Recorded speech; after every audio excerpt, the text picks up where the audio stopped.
10, 9, 8, 7, 6, 5, 4, 3, 2, 1. Hey guys, welcome to the third episode of MMA This Week. I am your host, as always, Dan the Wolfman. It's a Wolfman thing you want to understand. I'm the Pancrase commentator for the live Pancrase events that are on UFC Fight Pass.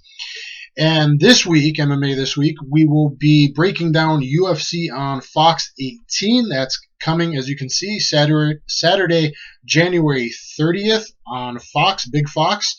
And right after that on Fight Pass is going to be Pancrase 275 that I will be calling. I will be commentating for the fourth time for Pancrase on Fight Pass. And guys, I want to break down those cards. They should both be very exciting events. Hopefully you've been enjoying me doing this. This is my third episode. And before I really get into the detailed cards, I'm going to go backwards. I'm probably going to break down Pancrase first and then the UFC on Fox, just so some UFC listeners go learn about Pancrase. Maybe they thought it was still open hand or hasn't been around. And to kind of talk about some of the great events we've been having and the type of fighters that are in Pancrase and international fighters that will be on this card. So, guys, Pancrase has been around since 1993, a month and a half approximately before even the UFC started. Most people know it as the open hand old classic rules, but really since 1998 they've been fooling around with closed fist and MMA gloves. In 2000, when I fought the Pancrase champion Yuki Kondo, it was actually Coliseum 2000 rules, which were like Pride rules. It was 15 minutes straight with kicks to the head allowed on the ground. And 2002, I believe it became official that all the fights since then were closed fist. No, they had soccer kicks allowed off and on until recently, but now it's full international rules, full unified rules, with a few very slight exceptions, being that a lot of the 5-minute fights are open scoring, which a lot of people may like if you're kind of interested in how that would play out, so guys don't coast in that third round. Most of the 5-minute fights have been open scoring, so the fighters, the corners, know who's winning each round, and that makes for an interesting dynamic. And some of the early fights on the pay-per-view, on Fight Pass, are 3-minute, 3x3-minute rounds. So other than that, it's full unified rules. There is a new 120-pound champion, 19-year-old Kento Kambe. My buddy trains with TK, and but they'll probably abolish that early on this year, where he'll probably go down in weight to fight Tsunabe, the new 150-pound strawweight champ. Probably is what will end up happening. This will be the fourth one on Fight Pass, as I said. Pancrase 275 will have 11 exciting fights on the bout. It will have the Pancrase debut of 8-time UFC veteran grappling wizard Hatsu Hioki. So I'm really looking forward to Hatsu Hioki. I've been eyeing him for a long time. Even years ago when I interviewed John Anik on the set of UFC Ultimate Insider, I recommended Hatsu Hioki and Charles Oliveira. Eventually, UFC did make that fight, and it was a very exciting grappling battle, as I was hoping. So we should really look forward to that. This one will be an international affair. We will have 3 Russians fighting on the card, 2 Mexicans fighting on the card, a Brazilian and an American, all taking on Japanese opponents. So that should be interesting, and we'll get into that. Pancrase, especially since being on Fight Pass, is trying to have more and more international flavor to the cards. So hopefully you guys will enjoy that. And the weigh-ins will be starting this time and in the future at Hard Rock Cafe in Roppongi. So I might make it down for the weigh-ins, even though it's early in the morning on Saturday. Pancrase will be live right after, basically, UFC on Fox, basically right after.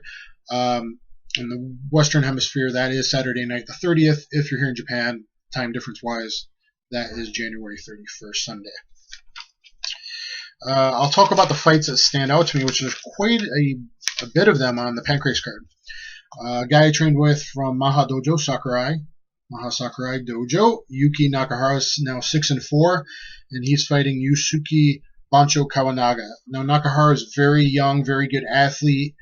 He won his last one out, and I expect big things from him, so excited to see Nakahara fight again. Bancho has been knocked out twice recently, so we'll see if his chin holds up.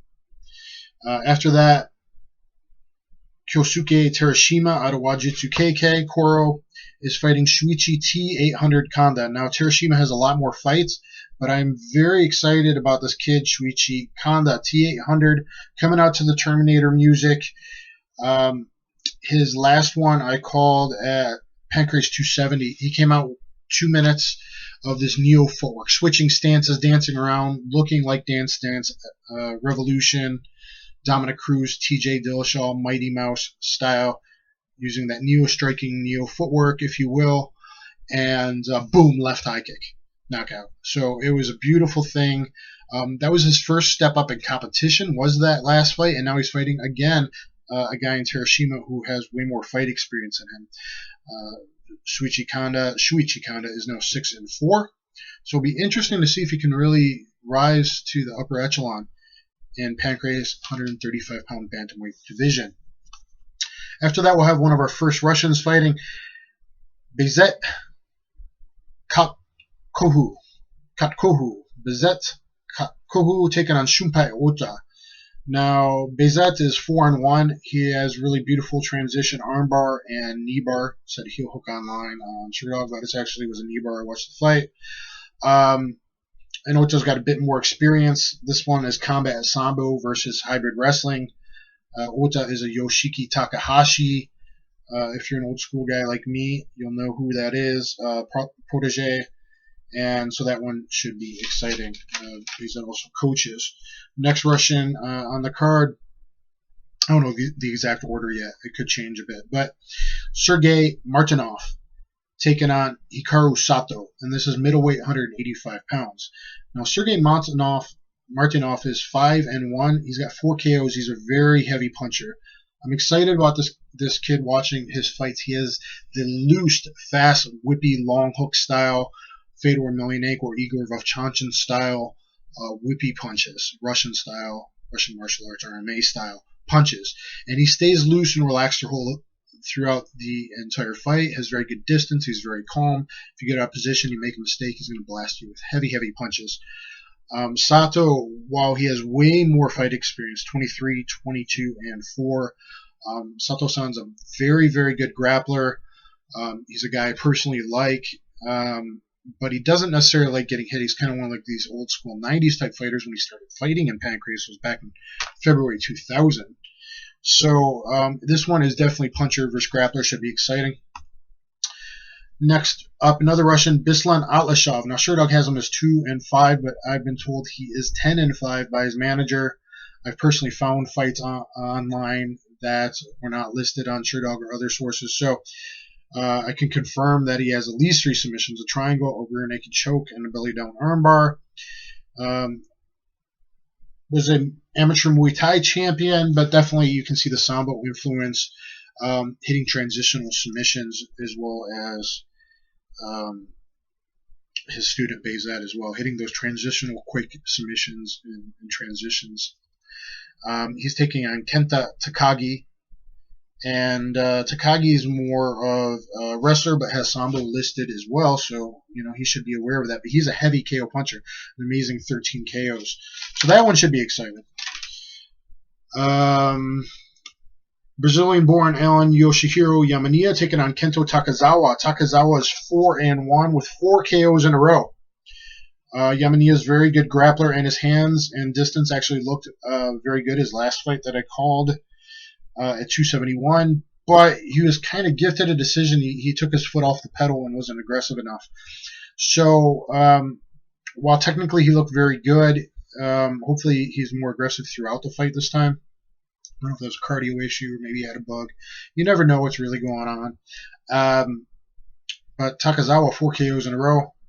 So that could also be fireworks. We could see a knockout. We could see a submission from Yamaniya. It could be very exciting. Then we have the first Mexican fighter on the card, Jose Alde. The Mexican Jose Aldo. Jose Alde is fighting out of Mexico and he is undefeated. This kid is really exciting. I've watched his fights, and it's hard to tell based on his level of opponents, but he seems to have all the right stuff. He's 8-0 as a pro, 2-0 as an amateur, 2 KOs, 3 subs, a rare Von Flue choke. So he's never tasted defeat. He looks very good from what I can tell. But his level of opponents maybe weren't very high, though he did win a jungle fight in Brazil. So this will be his second international fight. And that was the one he won by Jason Von Flue choke, with obviously Jason Von Flue got in the UFC, OSP over in St. Preux got in the UFC, so he's in there with good company. He's taken on an amazing grappler, though, in Masakatsu Ueda, who we've seen in Pancrase before on Fight Pass. Ueda is a very, very skilled Jiu-Jitsu black belt, Yuki Nakai black belt, very good positioning, wins a lot of decisions, but the guys he has beat, from Jens Pulver to Royler Gracie, Kyoji Horiguchi, and just tons of great guys that he has managed to beat. So it depends. If you're like a jiu-jitsu nerd and you can appreciate the little positional changes, he's someone great to watch. If you're not, he may not be the most fan-friendly, but, man, he has beat some really great guys. And he has a hard style to beat because he has very good distancing on his feet. He's a southpaw. He's a very good left straight and a very good left round kick. So he keeps people at bay and then shoots in and manages to get a takedown or get to the back. I could definitely see Masakatsu Ueda fighting for the title again in Pancrase in the future, possibly a rematch with Victor Henry, who just had a 5-round war, in the main event before. So, look, that one should be very exciting. Co-main event, we got another Mexican, Rodolfo Rubio Perez. He is a UFC and Tough veteran, Latin America, Ultimate Fighter Latin America, went 1-1, and then lost his fight basically on the finals in the UFC. Kind of interesting guy. Wild man. He's got power. He's got heart. Technically, he's lacking in a lot of areas. He's okay on top. He has a good bridge on bottom. But technically is lacking. He throws himself out of position and stuff. So he's always dangerous because he has power and heart. Taking on Yusuke Yachi, Crazy B fighter. It says Pancrase debut. He's a southpaw, so that might be interesting, but he keeps his left hand a little low. We could see a huge right-hand knockout, overhand right knockout in this one, which Perez has gotten before. Or you could see Yachi's just maybe higher overall skill level take control of the match. And in the main event, at featherweight, 145 pounds, Crazy B American Kyosuke Yokoyama taking on 8-time UFC veteran Hatsu Hioki. Hioki is way more experienced, 27 wins, 9 losses, 2 draws with 4 KOs and 12 subs. Yokoyama's 5-3. He is on a 4-fight win streak, however, and his last win was against a 36-fight veteran, Akitoshi Tamura, at 271. So he has overcome a guy with way more experience. He has brawled in the pocket before. He's trained in America before out of Extreme Couture. He's now Crazy B listed. This kid will come to do a huge upset against Hioki. However, if Hioki hasn't taken him lightly, Hioki should come away with this one. But Yokoyama did bang hard in the pocket before, so if Hioki gets caught in that pocket, it could be good night, sweet prince for Hioki. But Hioki's 5'11 versus 5'8. He has the height and reach and the experience. So no matter, and we could see a good fight, and then Hioki manages to get the takedown, mounted triangle armbar. I like how Hioki can move in a mount and get mounted triangles. Anyway, all the main events so far on Fight Pass have been absolutely amazing.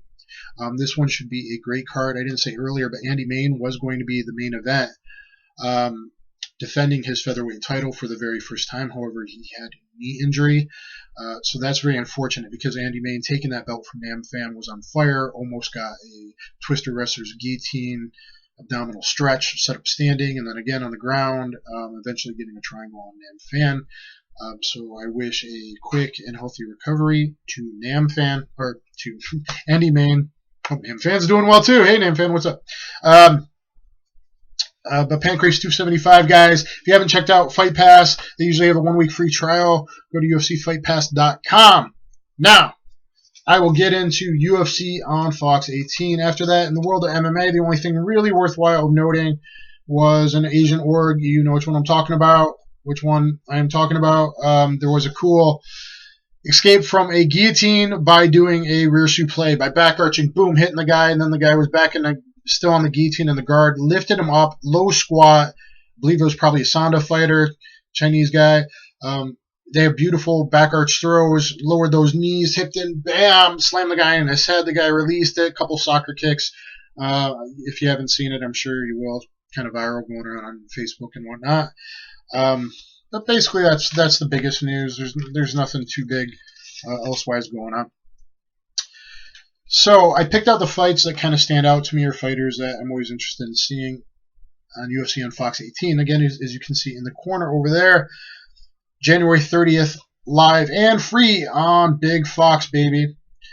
And here in the corner, I just got some me grappling. That's with UFC and longtime Pancrase vet Kei Yamamiya here, doing the suck it submission. Excuse me.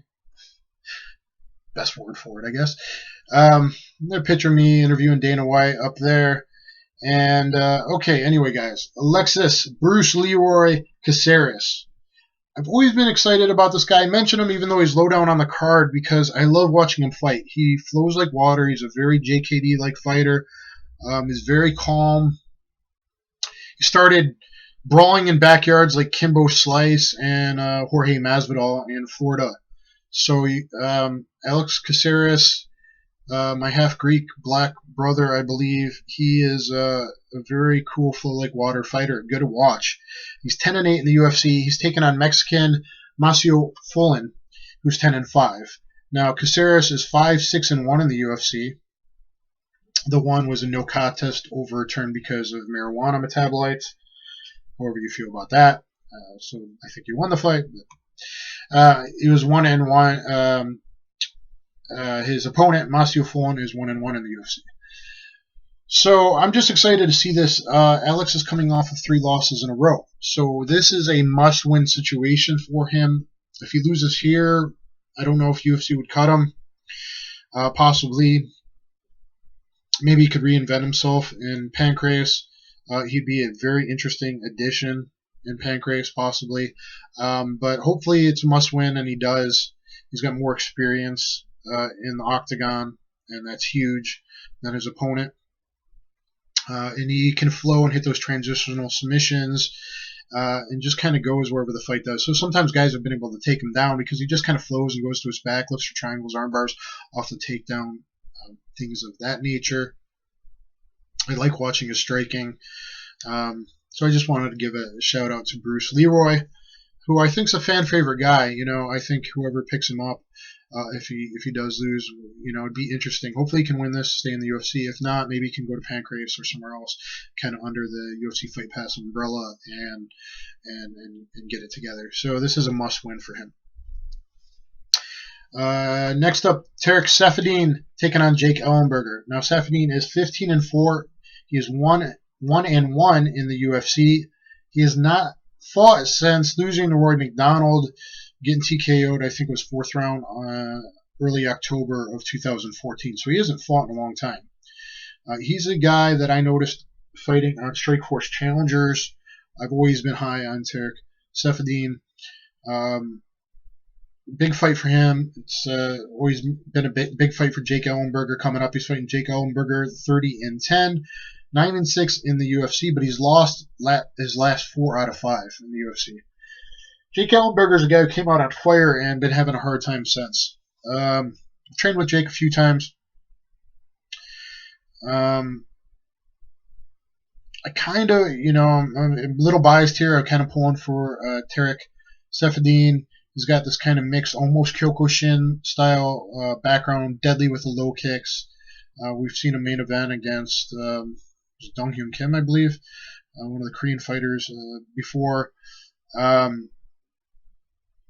And it'll just be interesting to see who kind of pulls it together in this one. If Jake can get the takedowns and ground and pound, look for submission. He had the really cool, what was it, kind of a rear front naked choke If you look at my guillotine video, I talk about it there. Ellenberger's last win on Koscheck. He had a deep hand here, turned in and managed to keep cranking it, and little throat in there on Koscheck coming out on top. They call it north-south choke online, but it really wasn't. It was basically a front naked guillotine kind of style, or front naked choke. Guys, next, Sage Northcutt, being tested probably for the first time, perhaps, against Brian Barberina. Sorry if I'm pronouncing that wrong. Northcutt 7-0, 2-0 in the UFC, perfect so far. Quick fights. Against Barberino is 10-3. He is 1-1 in the UFC, but he has 8 TKOs coming out of the MMA lab, so he's a heavy puncher. This one, like the next fight I'll talk about, come down to distance control. If Sage can keep him on the outside with the long leaping in, sliding in side kicks, with scaring him with the hook kicks to the head, keep the distance far, and then Barberino will overcharge to get the middle punching range distance that he wants, which will probably give Northcutt the change of levels for a double leg takedown, reactive shot. So you'll see that a lot now, guys. Guys have learned, that kicking game sets up our takedown game. You know, outside kicking used to be frowned upon. Oh, Taekwondo, karate doesn't work. Now we see that's a big part of MMA. Maybe Benson Henderson, one of the first guys to do it, but especially with the side kick and the hook kicks, even more than just round kicks and calf kicks. So this comes down to distance control. If Sage gets caught in the pocket, this kid can be dangerous. I mean, 8 TKOs is nothing to scoff at. But I believe he will overcharge in off of those first 4 or 5 kicks that Sage will land. And, you know, if Sage can get the takedowns, big slams that he's able to do, he's so strong for the weight class. He's been weightlifting since he was young. You know, probably 7.0, 6.5% body fat, whatever the kid is. Fresh in a fight, he's very, very dangerous. But I would say, hey, this kid's legit. If he manages to beat Barberina, you know, Barberina's got a good record. He's got TKOs. I would say, hey, that's this kid is legit. Next one, also about distance control. Yuri Alcantara taking on Jimmy Rivera. Now, Yuri Alcantara is 32-6, 7-3-1 in the UFC. He's taking on 18-1 Jimmy Rivera, who's 2-0 in the UFC, and he's a New Jersey native. He'll be fighting close to home and have the crowd and his family and friends there. Distance control again. Yuri Alcantara is much taller, rangier. Jimmy Rivera is a fire hydrant, very powerful puncher. If Rivera can get in the pocket, close the distance 3-2, boom, he can get it done. If Alcantara can keep him outside, long jabs, front kicks, long kicks, keeping the outside kicking game, using jab and front kick to keep him away. And then again, if Rivera overcharges in, this will play into Alcantara getting his takedowns. And Alcantara is very, very good on the ground, though he prefers to stand and strike in his fights. I would say the experience, the UFC experience, the overall experience, definitely go to Alcantara, but kind of smelling a possible upset here by Rivera. I think Rivera's hands and aggressiveness could get it done early. I think the kid's very tough from what I saw on the road to the octagon. I think mentally he's probably in a good place from what I can tell. He's going to be in shape. Basically given all the right signs as a guy who can make waves. He's already 2-0 in the UFC. So Jimmy Rivera might be someone to watch, especially if he gets by Alcantara. I assume Alcantara would have to be the favorite coming in with 11 UFC fights versus Rivera's 2. So let's keep an eye on that. And then distance control again. This is all about distance control. If you can get boxing in the pocket, that's who will win it. If the guy can keep kicking on the outside and then use it, you know, far or close, almost like old Hoist Gracie with bad stompy kicks to the legs. Not really bad, but you know what I mean. Basic striking to keep on the outside and then boom, like a magnet, get in. If you have that good kicking game, the guy overcharges in to come into the punching range, and you boom, you're already in the clinch or underneath the punch into a takedown, or you know, clinching to a outside leg trip takedown. Using the momentum, things of that nature. So distance control as we've seen, is in the last few years, especially since like John Jones became champion, we see how much distance control, and now everyone's finally like really learning it. Distance control is pretty much everything, as well as rhythm and accuracy and all that stuff. Okay, co-main event: Josh Barnett taking on Big Ben Rothwell. I like this fight. I like this fight a lot because look at the records. Josh Barnett's 34-7. Ben Rothwell's 35-9. Both guys have huge high finishing percentage. Barnett is 2-1 in his second UFC stint. He's 6-2 in the UFC overall, former champion.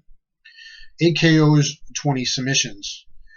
Big Ben Rothwell, 35-9, 5-3 in the UFC with 20 KOs and 12 submissions. So even Rothwell can get it done with submissions, but in general, let's talk about heavyweights. In general, the weakness of most heavyweights, obviously not Fabricio Verdum, but maybe not Frank Mir, kind of, maybe, depends where Frank is in his career.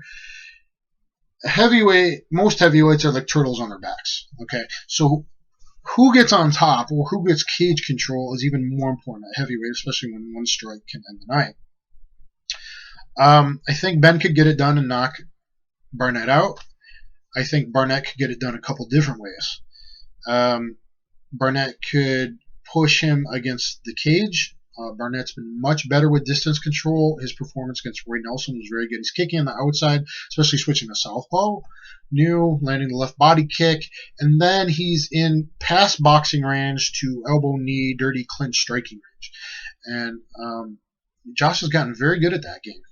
So if he can kick on the outside and get inside of punching range, just like he did against Roy Nelson, he can give Ben problems, especially if he pushes Ben against the cage.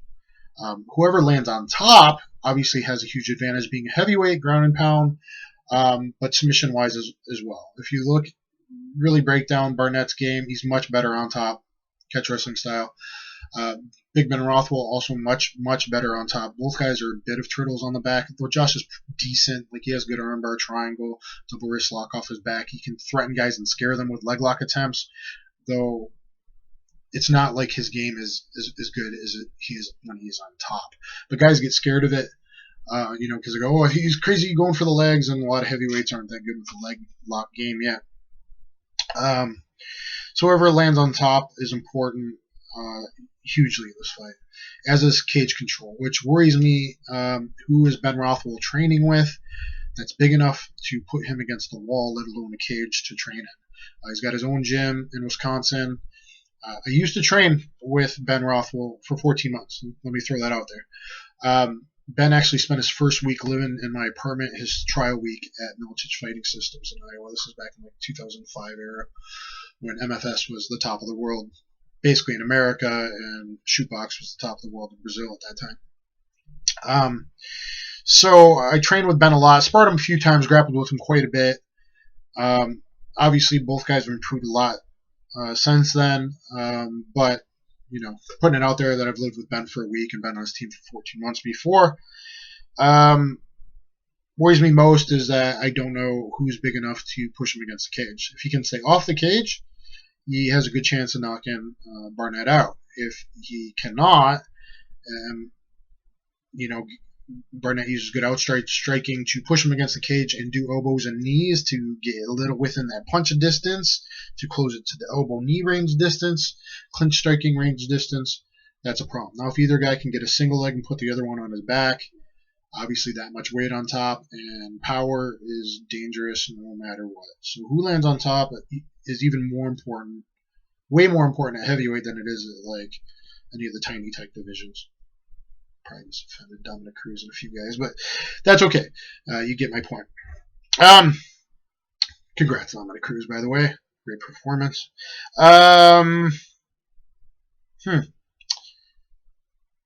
So I guess this one could be very important, especially with who's up there now, with Kane having a back injury and Verdum pulling out with a supposed back injury.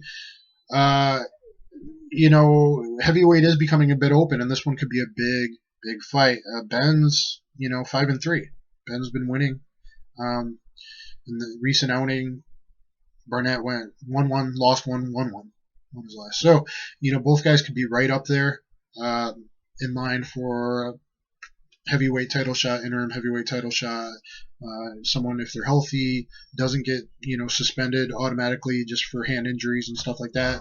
Who knows? Could fight Stipe really soon, if not down the line, something like that. Main event: Anthony Johnson taking on Ryan Bader, guys. Anthony Johnson is 20-5, taking on Ryan Bader 20-4. Again, I like these matchups based on their records. Both guys are huge for light heavyweights. I've been next to both guys, and it's just ridiculous. I'm a big, wide guy, as you can see. It's usually 218 to 220 plus pounds. These guys are just ridiculously huge. That cut and fight a light heavyweight. Anthony Johnson, 25. He's 4-1 in the UFC in his second stint. He's 7-4 UFC in his first stint. So he's 11-5 in the UFC overall. Bader's 13-4 in the UFC. Most of his fights have been in the UFC since winning the Ultimate Fighter. He is on a 5-fight win streak. Pretty impressive, beating Phil Davis, Rashad Evans. That's no joke. Bader is doing really, really well. Unfortunately, for a guy who has 17 fights in the UFC, he should probably be more popular than he is. He's not a shit talker, and he's not really overall the biggest finisher. Of course, he's won the Ultimate Fighter with the overhand right knockout on Vinny M. And then he got that beautiful catcher arm through guillotine jumping half guard on Vladimir Malashenko. But overall, he's won a lot of decisions. So that's holding him back. The guy's built like a superhero toy. And he wins against great guys. He should be more popular than he is. So popularity is one thing holding him back. But if he wins this fight, probably a number one contender fight, that could be huge for Bader. Anthony Johnson is kind of like Chuck Liddell 2.0 if you think about it. Who else has been really all about just crazy knockout power and using his wrestling background in reverse for takedown defense as much as he can? It's Chuck Liddell 2.0. His power is scary to deal with for anybody. Bader has to push it late. Third or fourth round Bader, TKO or rear naked choke is the way to go.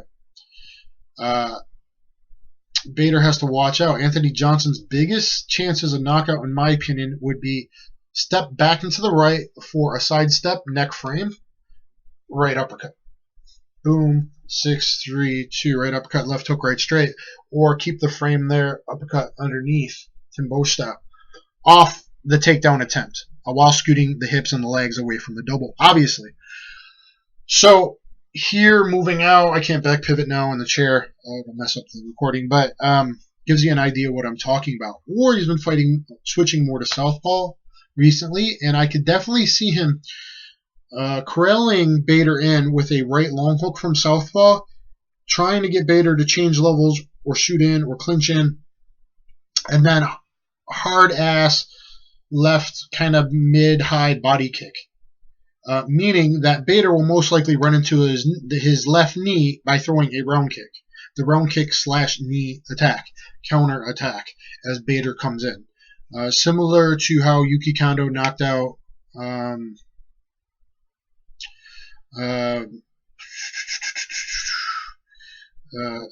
drawing a blank here.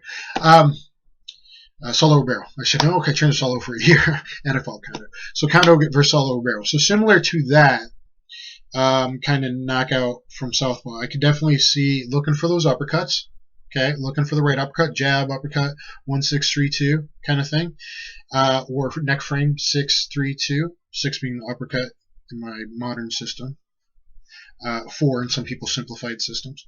But changing to southpaw, corralling him in with the right long hook, boom, into hard left high, mid-high body kick. Trying to catch him basically with the knee off the round kick. I think, and if he doesn't, if he stays there, it could be like a liver rib kick. So, either way, Johnson could blast him out of there with power. This is very interesting. Very interesting. Can Bader push it to round 3, round 4, round 5? If he can push a pace, the things Bader says are kind of true. Johnson is a vicious finisher, but if you can make him work, if you can bully, the guy who's used to just doing whatever he wants with his crazy power, you can break him mentally a bit, it seems. Let me talk about that. Johnson's only lost 5 times, really only 4 legit losses, all by rear naked choke in the UFC. Okay, one was causing eye pokes and TKO finish and weirdness, and then he refought the guy and beat him back when he was fighting at welterweight, unbelievably. Speaking of that, I did roll with Anthony Johnson once. This is before anyone knew who AJ was. Higan Machado invited me to train when he was kind of this gym that kept changing ownership, like some private training. He pulls me aside. He's like, "Hey man, go light with him. Don't submit this kid. He's fighting in the UFC this week." I said, "Okay, I have no idea who he is, but okay." I think it was Anthony Johnson's the week before his second fight. That week's. Couldn't figure out what was going on, except I'm playing with the guy, and then I even start like letting the guy submit me, like with some arm bars from guard and stuff, like kind of moving and giving him stuff. But I couldn't understand, like, how can this guy fight in the UFC? I had, like, no idea. Didn't know that this is probably because he was, 220, 230, 240, God knows, cutting down to 170 to fight, and was just absolutely famished and dehydrated. And, like, I was like, well, this guy can't explode. He has no, of course, he's the strongest, most explosive guy that probably would friggin' kill me, but I didn't know it, and I couldn't understand how this guy's fighting in the UFC. And you see if he fights at a more normal weight, even though it looks like, and when I interviewed him after one of his wins, or after WSOF, he was friggin' huge. And he claimed he was 250, but I think I was heavier at the time, and he just looks ridiculously huge next to me. Bader, never trained with him, interviewed him before UFC on Fox 4 leading up to the fight against Machida, and told him afterwards, like, hey, just so you know, like, I've actually been pretending to be you for the last 3 months, sparring Machida. So Bader, I kind of studied, though he's evolved a lot in his boxing, his hands since then, and just overall confidence. Anthony Johnson working with Neil Melanson. Neil Melanson, kind of known as a catch guy, kind of got his own style, was given a black belt by his friend Carl Parisian. I'm also friends with Carl. Carl, you owe me dinner for the last time you made me buy you dinner, buddy. Carl is a black belt under Gokor Shavichin. I myself got my first brown belt, grappling-wise, from Gokor Shavichin and signed by Judoji in the belt. So, I know Carl, I know that style. I hope Melanson isn't just working the wrestling, but not only just ridiculously reps a rear naked choke defense on Anthony Johnson, but you have to make him tired and beat up, not when he's just knocked out 2 of his 3 sparring partners. You have to make him exhausted and put that guy through hell rounds of guys jumping on his back or almost both hooks in, get him clearing the hook and also doing static defense when it's already in and the guy's getting it and just peeling and pulling it over the side of the head. You just got to get him repping the hell out of that when he is exhausted and beat up and get him mentally tough for that situation. Because if Bader can avoid getting knocked out the first 2 rounds, and in round 3 or 4 he gets in half guard and starts pounding and then eventually lands a couple clean elbows to Anthony Johnson's face, does Anthony Johnson turn and give his back in those bad situations and let Bader, put in the rear naked choke, or a short choke probably with Bader? Hopefully Neil has just to take Johnson's weakness away. His weakness is getting put on the ground, getting choked, giving up his back, when he's tired, exhausted, when he's mentally defeated. You got to get that guy. So, you know what, buddy, you're a killer. Don't get mentally defeated anymore. I know you're exhausted. Do the right defense. Be technical when you're tired. You got to make him do the proper technique and defense to clear hooks, to peel hands, to get the chin down, put the shoulder up, to peel over, to do all that kind of defense and mostly not give his back. At least not fully like he has been. I could see Johnson winning by knockout. I could see that happening. I could see Bader getting in half guard or side mountain, landing some ground and pound that gets AJ to turn his back. AJ, I like you. If you get rear naked choke for the 5th time in the UFC, you got to change something. Okay, so don't let that happen. Neil's, I think, a very good grappling instructor. I don't know. I've never trained with the guy. I met him once. but he definitely has a different approach to grappling than most like jiu-jitsu people, just like I myself do.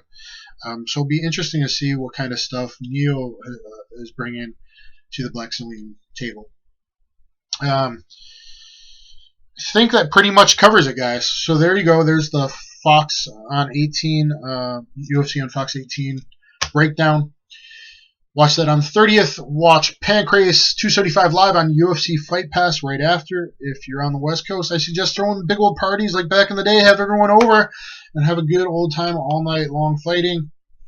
Hatsuhioki and Pancrase is going to be huge. I think all three of these Russians are very tough. One with striking, one with transition, the two with transitional submissions. I'm high in the skills of one of the Mexican fighters.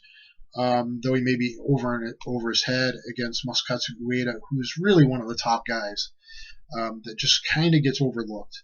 And overall, I think this weekend will be great, both UFC and Pancrase.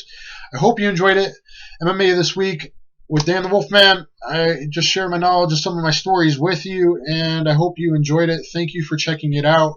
Next week, I will do a review of these two events we just covered tonight, and maybe preview whatever's coming up out there in the world a little bit. So anyway, guys, I will catch you on the flip side. Thank you very much. Domo arigatou gozaimashita.